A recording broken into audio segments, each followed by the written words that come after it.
Better against this Cardinals team to get a win in his second start. And Tom Brady, we have the recipe for how the Saints can defend him this time around. It worked last time as well. Aaron Rodgers, he's going like this because he's not sure who's going to be playing on his team tonight. More on that in moments with Adam Schefter. Dan Orlovsky's here. We got Keyshawn Johnson here. I mentioned Adam. He's there, and Marcus Spears as well. So let's get right to it, guys. Thursday night football between the Packers and Niners in San Fran will take place as scheduled on Wednesday, though. The Niners closed their practice facility following a positive test from wideout Kendrick Bourne.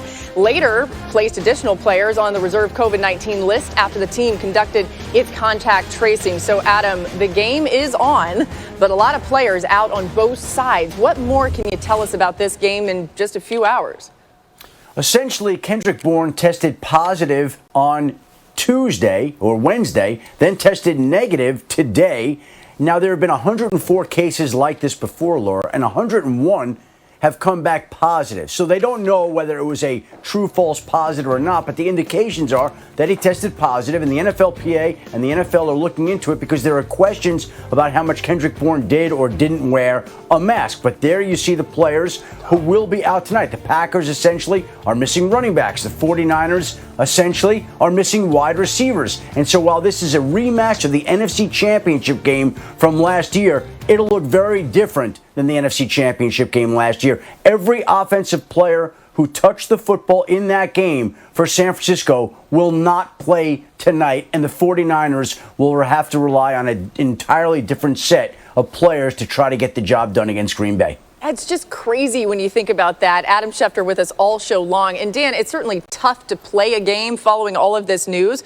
But when you think about these missing pieces for the 49ers, which player, especially on the offense, hurts them the most against this Packers defense? Well, certainly Ayuk. You know, like they don't have really a receiver, Trent Taylor, maybe Ricky James, that's been part of a pass game for them in San Francisco. But listen, Kyle Shanahan is the best coach in the NFL when it comes to adjusting. You know, like figuring out how to get their run game going, who's going to be part of that run game. I'm going to go to the board to show everybody because here's the reality is two things he does better than anyone in the NFL. One, he gets their run game to the unblocked defender. And then two, he knows exactly who on the defense he wants to put in conflict because tonight is going to be about the run game. Okay, this is going to be 12 personnel. You can imagine tight end here, right? This is a tight end. This might be a tight end. This might be fullback. That might be Juszczyk himself, okay? So 12 personnel is going to get the Packers defensively to be in a four-man front. And this is what they're going to do. We're going to send that jet sweep motion there with the bubble. And what's going to happen with that jet sweep to the defense is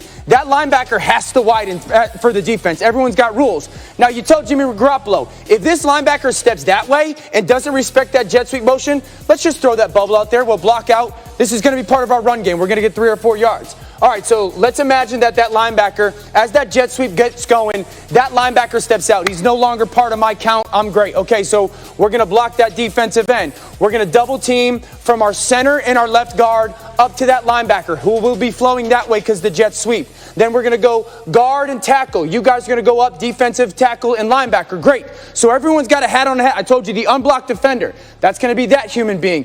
Tight end, you've got to get down on that linebacker, and then we're going to zone this way and wrap our fullback back. Tailback, you follow. Maybe it's Kyle Juszczyk. You follow. You then have to be the person to beat that unblocked defender. That's the first way they're going to do it. Then Kyle Shanahan, again, is outstanding at putting really good players in conflict. It's not just trying to find one person. It's the best person. This is Kenny Clark for the Green Bay Packers, right? Their best defensive tackle. Again, this 12 personnel, who's the tight end, who's the fullback, kind of a culmination of a lot of people. We're going to go jet sweep again that way. We're going to go our zone run game that, and behind the quarterback, we're going that bubble. This is going to be a 2-level RPO for the 49ers. We're going to block this defensive end. We are going to go and zone with our left guard and our center to that defensive tackle up to that linebacker. We're going to go zone again, right guard and right tackle up to that defensive end and linebacker. Tight end, you go block out on that cornerback. So now all eyes are where? All eyes are going to be, and I just erased that, of course. All eyes are going to be, here we go, zone, we're up there. We're zone here, we're up there. We're not blocking that human being, we're up there, we're out. Okay, we're not blocking the defensive tackle and the linebacker. Jet sweep. Okay, zone action that way, all right? Now you tell your quarterback, if that defensive tackle steps down when you go give that zone, if he steps down, you pull it, all right? He's now in conflict, he's in space. You pull it, and then you start to read this linebacker. If that linebacker flows out, It's quarterback run. You're going to go quarterback run. Look, Nick Mullins, we need to get 4 yards, okay? Now, if that linebacker does step down towards that run, well, look, you got a lead blocker here.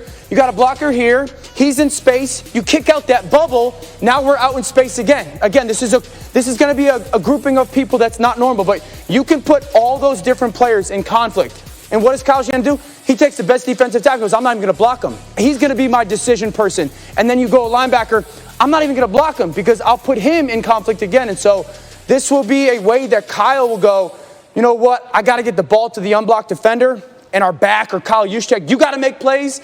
And then he'll also figure out ways where they got to make 4 blocks instead of trying to make 6 blocks. So Kyle's the best in the NFL doing it. He'll figure out a way. So, Key, we get it from the game planning standpoint that Kyle Shanahan's one of the best, but when you really don't have many pieces, does that concern you about how he'll be able to plan in this game? It really doesn't. It just speaks to what Dan is saying. Yeah, when you're the best at game planning, it doesn't matter who you have.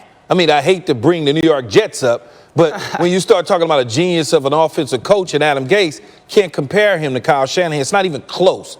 You look at Nick Mullins, they are 1-1 with him at the helm. He's been this way all year long. They haven't had anything to work with. Yeah. And they're still in a point where they've won 4 games and they're still in the hunt for a playoff spot, despite not having a full roster of talent that they started the season with.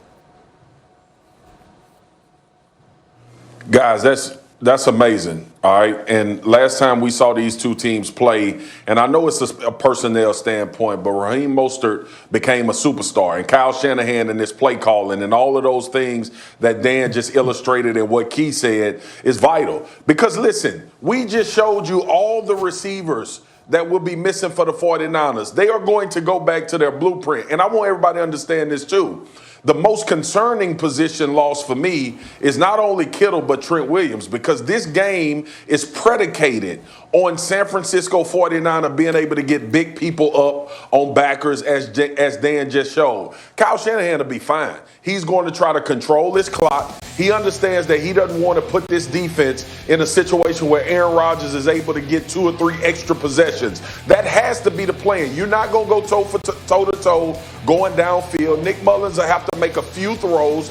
Jimmy Garoppolo last year in the NFC Championship made 8. If they can't get the run game going, it'll be over quick. If they can, they'll have a chance to win this game and only asking their quarterback to make a few plays. And that's reality with the San Francisco 49ers. That's who they want to be. I know we get enamored with people spreading the ball all over the field, and we talk about a lot of things creativity-wise in the passing game. As far as the run game, that's where San Francisco really makes you pay, and Green Bay ain't defending that well right now. Yeah, you know, one thing I think that could happen tonight as well is maybe some pre-snap motion action with Shanahan. He's been a mastermind of that, disguising with the Niners offense. In fact, they've used pre-snap motion 70% of their plays since the start of last season. That's the highest mark in the NFL.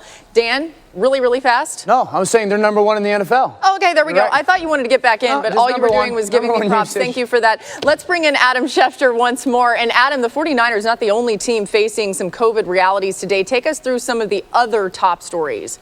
It's going around the league right now, Laura. Today we saw the Houston Texans shut their facility, with the Texans officially placing Dylan Cole, Jacob Martin, and Whitney Merciless, 3 linebackers, on the reserve COVID list. The Bears shut down. The Colts had a staffer test positive. The Chiefs had a member of their athletic training staff test positive. And so there are a lot of issues going on around the league, not just in those cities, but with other teams as well. The Detroit Lions right now have Matthew Stafford on the reserve COVID list. He obviously came into contact with a non-team member who has COVID. If he tests negative for 5 straight days, he'll be eligible to be activated for Sunday's game against the Minnesota Vikings. And as for the last test case of the weekend, we've got a situation with Andy Dalton where he's on reserve COVID list. He's out of Sunday's game against the Pittsburgh Steelers. The Dallas Cowboys are looking at Cooper Rush, Garrett Gilbert, and trying to make a determination about which quarterback they will start on Sunday against the Pittsburgh Steelers. More news from Adam Schefter throughout the show as we get you ready for Week 9 beginning tonight. We're just getting started here on NFL Live. After a win in his first career start, stay tuned to find out why